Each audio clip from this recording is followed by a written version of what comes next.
Hello, salut à tous et bienvenue dans cette vidéo. Donc aujourd'hui, je m'apprête à vous montrer une petite technique pour pouvoir tester, on va appeler quoi, l'authenticité ou la confidentialité de votre compte Gmail. On va essayer de votre compte email en général, vos adresses email. On va essayer de voir en fait, est-ce que votre adresse mail a été violée ou est impliquée en fait dans une forme de violation.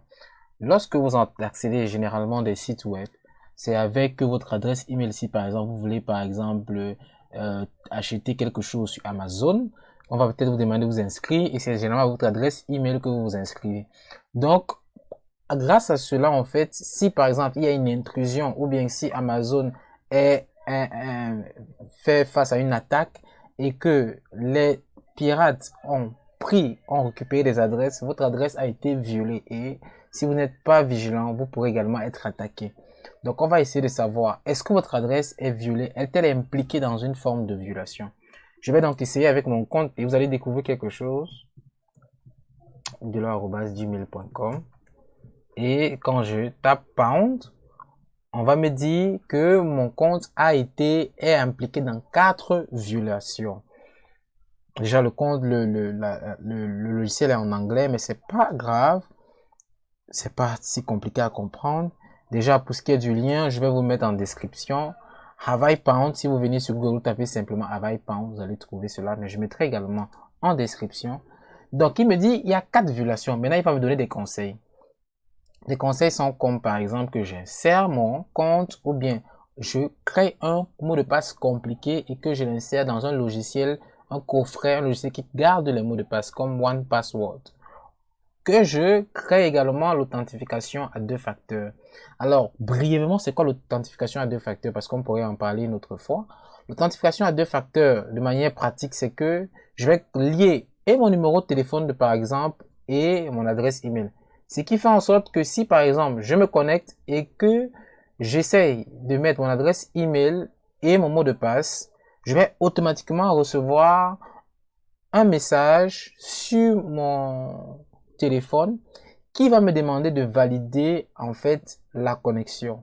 Ce qui fait donc en sorte que si quelqu'un par exemple avait par mégarde découvert mon adresse mail et qu'il essaye de vouloir par exemple se connecter avec mon adresse email et mon mot de passe par exemple, il avait également découvert mon mot de passe, lorsqu'il va essayer ça, il ne pourra pas. Pourquoi? Parce que je vais recevoir un message sur mon téléphone qui va me demander de valider. Donc c'est un peu ça, le mécanisme en fait de l'authentification à deux facteurs. Et donc le site me demande également de souscrire à leur site afin que chaque fois que mon adresse email fait partie, se retrouve dans une violation, qu'il m'informe. Donc ils vont me citer maintenant en détail quels sont les sites sur lesquels il y a eu violation avec mon adresse mail. 123RF, si je me rappelle bien, c'est un site en fait qui propose des images. Voilà, une banque d'images. Donc, ils avaient été victimes d'une violation en mars 2020. Canva également, que j'utilise très souvent, a été victime d'une forme de violation en 2019 et ça a impacté 137 millions de souscrits. Donc, vous pouvez imaginer à quel point votre vie est exposée sur Internet. Vous inscrivez simplement sur un site ou bien sur une application web et voilà que votre adresse peut être attaquée. Donc, voilà d'autres sites, CityOD dont je me souviens même pas, et Nitro qui est un logiciel pour les PDF.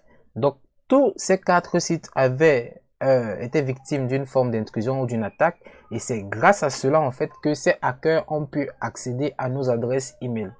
Maintenant, je suis en sécurité malgré cela. Pourquoi? Parce que déjà, j'ai l'authentification à deux facteurs. Ce qui fait en sorte que même si la personne a reçu mon adresse email et mon mot de passe, il ne peut pas accéder à mon compte parce que lorsqu'il va essayer, je vais recevoir un message sur mon téléphone pour me dire il y a une intrusion, on a détecté une forme d'intrusion et j'en ai souvent reçu. Donc pour éviter cela, ce que j'ai fait, j'ai pris la peine de changer mon mot de passe. Ça veut dire que le mot de passe qu'ils ont actuellement est un mot de passe obsolète. Donc si vous remarquez que votre compte est corrompu ou bien a été violé, changez automatiquement votre mot de passe et faites l'effort d'activer l'authentification à deux facteurs. Si vous voulez savoir comment on active l'authentification à deux facteurs, vous pouvez me laisser un message en commentaire pour me le dire et on verra dans quelle mesure on va faire une vidéo en ce qui concerne cela. Donc voilà en ce qui concerne cette vidéo. J'espère qu'elle va vous aider et que vous allez aimer.